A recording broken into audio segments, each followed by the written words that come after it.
그 이재명 대통령이 그 해수부 부산 이전에 대해서 어떤 생각을 갖고 계시는지 좀 여쭤보고 싶어요. 왜냐하면 이 해수부는 이재명 대통령이 공약 사항이었음에도 불구하고 느긋하게 이전하려고 그랬거든. 그 이재명 대통령이 야 장난치지 말고 연내로 끝내.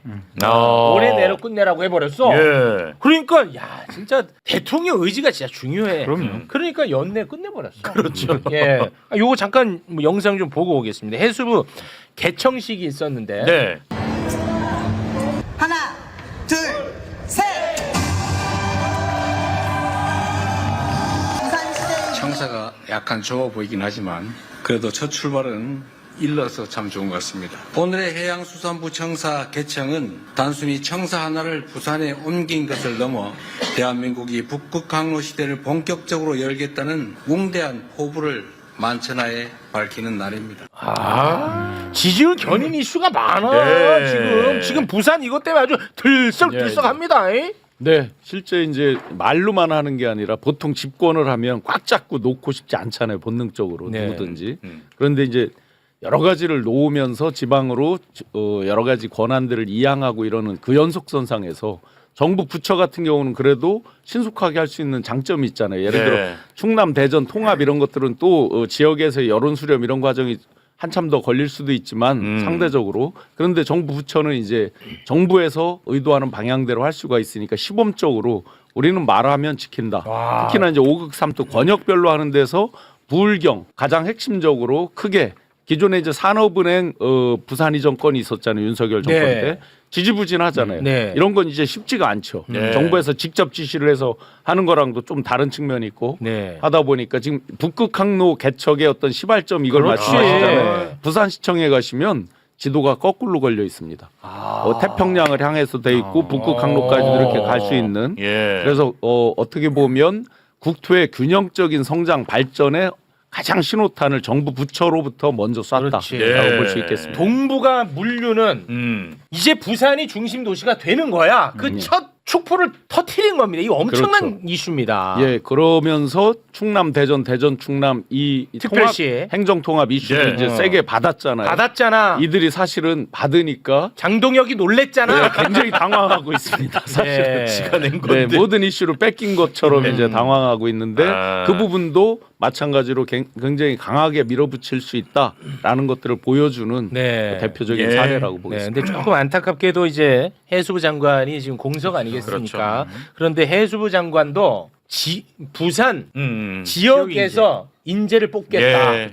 와, 이건 뭐 부산 이거 솔직히 좀 지지율 견인 한 3%는 되는 이슈 아닌가요? 부산 경남 쪽에서요. 아니 그 뭐 전체 지지율 3% 아니 정도 뭐 올라가야지. 해수부 장관 후임 인선과 관련해서 부산 쪽에서 인재를 뽑겠다고 했으니까 그거는 이제 멘트만 놓고 보면 부산 쪽의 인지도를 견인할 수 있겠죠. 네. 그러니까 물론 해수부 이전뿐만 아니라 지난 대선 공약을 보면 해사 법원의 신설. 그러니까 우리가 이제 바다와 관련해서 뭐 예를 들어서 어디 해상 사고가 났다든지 뭐 이런 거를 다 다루는 해사 법원을 신설해서 그 위치를 부산에 두겠다는 내용도 네. 대선 공약에 있었거든요. 네. 그러니까 또 뭐 해양 비즈니스 관련해서는 부산이 모든 거의 중심이 되는 거죠. 네. 그 북극 항로도 물론인 것이고 그렇습니다. 그래서 부산 쪽에서는 정말 쌍수를 들고 환영해야 될 환영할 만한 일이 아닌가 싶어요. 가장 강력하게 추천돼 있는 부산 출신 인사가 있죠. 오창석이라고 지금 청년재단 이사장하고 있죠. 저 부위원장님 귀한 시간에 네, 그런 이야기는 좀 해수부 장관. 좀 삼가 주시기 바랍니다. 참석이. 네, 오창석은 크리스마스니까 네. 웃자고 한번 네, 말씀드렸습니다. 해운대 해수욕이나 해라. 해수욕하라고 오창석이. 내년 지방선거에서 영남권을 공략하려면 네. 사실 대구, 경북은 철옹성이잖아요. 그럼 부산, 울산, 경남 항상 여론조사는 좀 팽팽하게 나오는데 지난 대선 때도 그리고 그 전에 선거도 조금 총선도 그랬고요. 좀 기대에 미치지 못했어요. 결국은 또 어렵더라고. 네, 그러니까 부산이 희한하네. 우리가 남이가 하면서 대구 경북 쪽으로 좀 기우는 네. 경향성을 보였는데 이재명 대통령이 그 부분을 아시거든요. 네. 그래서 해수부 장관 전재수 장관을 임명했던 부분도 그렇고 해수부 이전도 그렇고 또 이번에 부산 시장에 직접 민생 행보를 하신 것도 그렇고 다 그런 네. 어떤 기저에 네. 전략적 마인드가 있으니까 이제 시장에 직접 가서 보였던 행보는 과거 대통령하고 좀 다른 정말 그 서민적인 모습을 보였단 말이에요. 네. 이재명 대통령 특유의 어려운 분들 보면 기본적으로 느끼는 그 눈빛이 보이시잖아요. 그리고 네. 또 상인들도 이제 그런 뭐 친근감을 보였기 때문에 네. 최근 들어서 당정 지지율이 조금 주춤한 뭐 이런 상황에서 그런 민생 행보는 확실히 특히 PK에서 의미 있는 행보가 아니었나 싶습니다. 네. 자 그러면은 대통령 지지율 이야기를 좀 해볼까 하는데 지지율이 나와. 네. 그럼 예를 들어서 전주보다 좀 내려가. 음. 그럼 내려간 이유를 정확하게 우리가 알기가 어렵잖아. 그렇죠. 그러면은 종편에서는 그냥 막 갖다 붙여버리거든. 언론에서 그냥 그 이유를 갖다 붙여요. 예, 예. 근데 지금 갖다 붙이는 게 이재명 대통령의 업무 보고를 하락 이유로 갖다 붙이고 있거든요. 근데 나는 이건 참 아니, 업무 개인적으로는 업무 보고 생중계는 전 개인적으로 굉장히 지지하는 입장이거든요. 예. 이재명 대통령이 업무 보고를 생중계하는 이유에 대해서 밝힌 게 있어요. 그 부분을 일단 잠깐 영상으로 보고 오겠습니다. 저는 국민들의 집단 지성을 언제나 믿고 있는 사람이고 또 그 믿음 때문에 이 자리까지 왔는데 그 이유가 아주 단순해요. 우리 국민들은 1억 개의 눈을 가지고 있고요. 1억 개의 귀를 가지고 있고 입은 무려 5천만 개. 서로 실시간으로 소통하면서 우리가 느끼는 것 이상의 것을 느끼죠. 딱 얼굴 보면 그냥 알아요. 표정 보면 느낌이 딱 오죠. 이걸 수천만 명이 느끼면서 서로 교감한다고.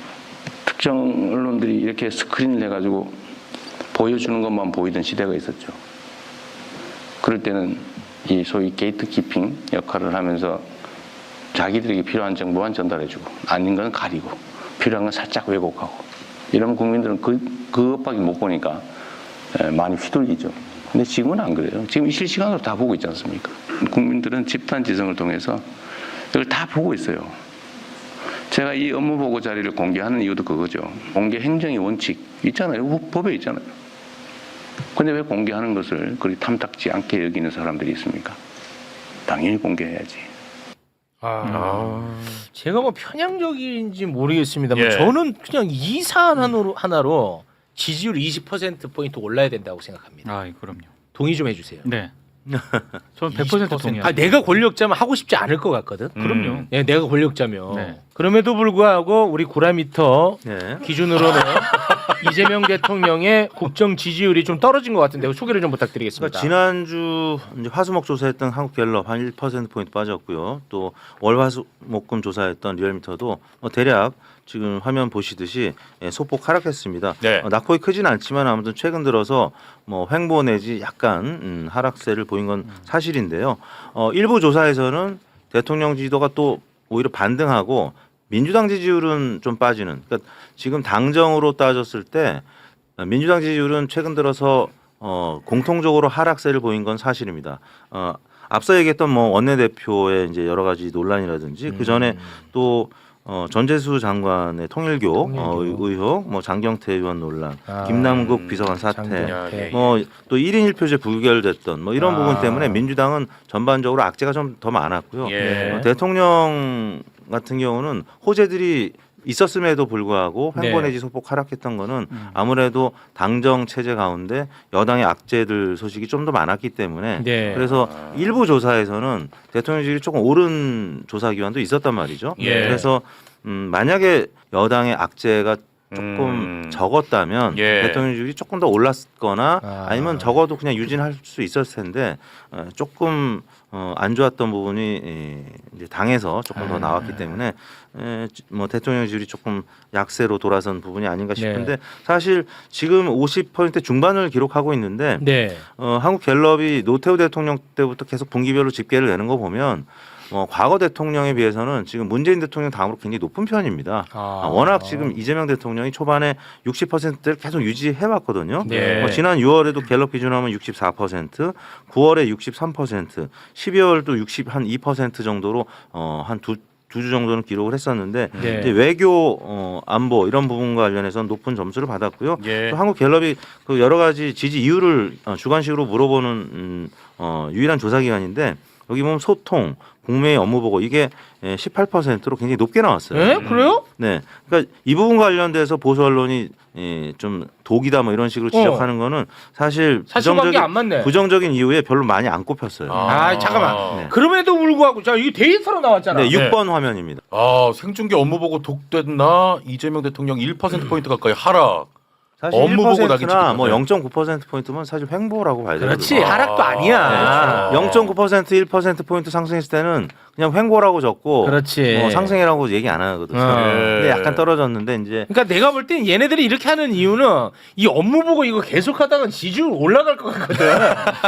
그러니까 나 이러는 것 같아. 너무 좋으니까 안 된다. 나 눈치 빨라. 나 바보 아니에요. 나는 그래서 이렇게 하는 것 같아. 그래서 맞죠? 이걸 때리는구나. 네, 맞습니다. 국민의힘 지지층에서는 네. 한 절반 정도는 뭐 이학재 인천광 사장 비판했던 거에 대해서 좀 거부감. 또 절반 정도는 이재명 대통령이 사실 전임 대통령에 비해서 거침없이 너무 잘하기 때문에 그래. 이런 부분 계속 유지가 되면 윤석열 대통령이 했던 도어 스태핑이랑 너무 비교되거든요. 그렇죠. 그럼 지지율이 민주당 지지율 올라가서 내년 지방선거 별 안 좋을 가능성이 국민의 입장에서 있거든. 그렇지. 거봐. 그렇습니다. 정확하게 아주 잘. 그거 맞네. 리얼미터죠? 브라미터 아니고. 리얼미터. 가끔 저렇게 우리 네. 체육 앵커님은 확인해드려야 됩니다. 지난 대선에서 음. 대선 결과 예측 오차가 가장 적은 여론조사 기관이 리얼미터였습니다. 요거는 이제 팩트의 영역이기 때문에 예. 제가 돈 한 푼 안 받고 말씀을 드립니다. 아주 좋아. 이거 딴 팩트의 거는 돈 영역. 받았어요 그러면? 아니 그러니까 팩트의 영역이라고. 네. 그래서 지금 언론에서는 계속해서 업무 보고 생중계를 두들겨 패려고 혈안이 돼 있지만 전혀 먹히지 않는다. 네. 우리가 계속 이렇게 팩트로 조질 네, 테니까요. 의미 없다. 네.